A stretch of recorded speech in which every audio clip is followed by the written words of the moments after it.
Hello everyone, this is Ray Sun. Today I'll be introducing Walmart as a organism.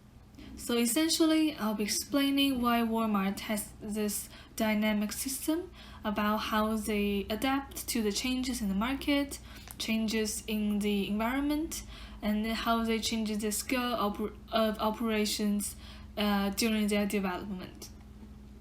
Walmart is quite famous for providing the best quality of product and services with least amount of money. Back in the 1960s, when Walmart was only opening up and expanding, there were only a few stores in America, and they tend to set those stores in areas with less amount of populations. So they would sell some well-known brand with 15% cheaper price than other local stores. However limited to the small populations, an area usually could not support more than 2 retail stores. And Walmart realized that if they stay within this scale of operations, which is quite small, one day they will lose competitions to other rival retail stores, because they were not the only discounters in the area. So the top executives decided to develop organizational capacities, which means they want to have more advantage in the market. What they did was they gave incentive systems to the employees for their commitment. They gave them trainings, bonuses, and stock purchase plans to make sure that they have loyal employees. And then they want to control and monitor every remote retail stores. Performances of every store will be sent to the headquarters on a daily basis. Thirdly, they develop efficient distribution systems. Every store shares joint purchasing, they share facilities, and they have this systematic way of ordering and distributing goods to every store. I want to expand a little bit here about the structure of Walmart. It is clearly a typical divisional form corporations where the head executive makes all the decisions, which passes along to the managers who don't really have any control over the stores, which then passes along to the workers. So by now, they are expanding and they have certain dominance in the regions and markets. Walmart did not stop and just charge the customers with the maximum price they can.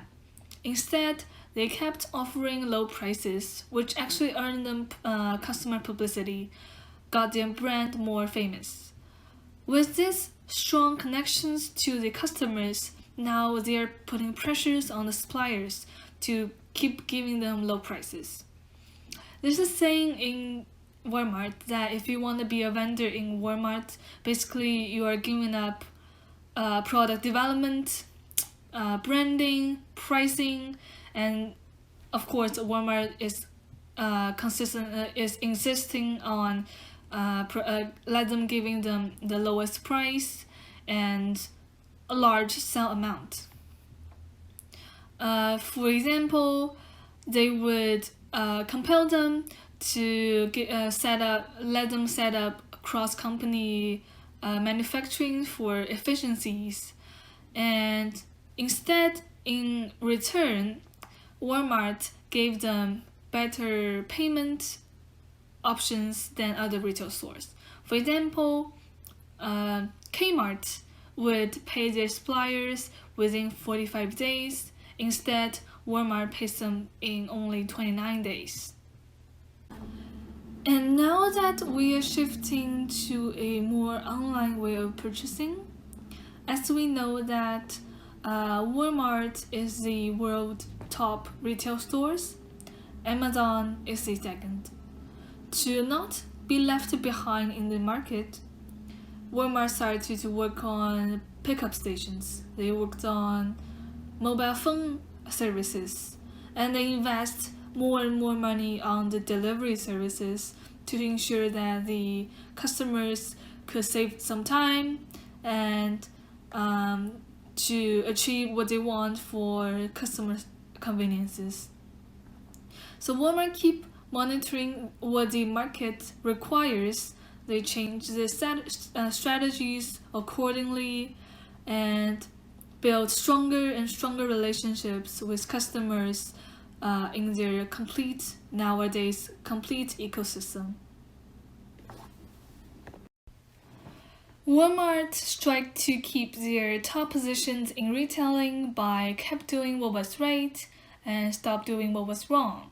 For example, unlike the most weekly sales and special promotions, Walmart has its very own everyday low price sales scheme, which has become one of the most famous discount methods nowadays. And as if what it did wrong, Walmart, like most organizations, have partnerships with manufacturers in China. However, they insist on giving the same low price in spite of the higher production cost. The manufacturers were not making any money, so they decided not to work with Walmart anymore. And as a solution, Walmart did not want to lose its suppliers, so they compromised on the pricing, and the manufacturers can now provide medium to high cost products. I want to discuss Walmart's coping mechanism on its response and actions toward COVID-19. So let me first talk about some stuff that we know. At least in Kamloops, Walmart was one of the first stores that implemented mask restrictions. And let's talk about some stuff that less people know. Walmart has announced cash bonuses to its employees in America as the COVID-19 cases increase. Let me quote here, in recognition of associates' sustained commitment to customer during the pandemic. Walmart also worked with pilot drone delivery service, which provide at-home COVID-19 testing kit. There's a lot we can learn from the drone delivery to help determine what roles drones can play in pandemic response, healthcare delivery, and retail, said the vice president of customer product in Walmart in his blog. I want to briefly mention that Walmart does not have a healthy relationship with its employees. One of the most critiques in the United States against Walmart was its low wage and low working conditions. And until it was published as a negative publicity, Walmart did not do anything to improve the benefits for the workers. So it is not an organization that follows the Maslow hierarchy of needs. They have a lot number of turnovers and with their workers and their suppliers. So I want to conclude here that Walmart is an organization open to change. They changes their strategies according to what the market needs nowadays.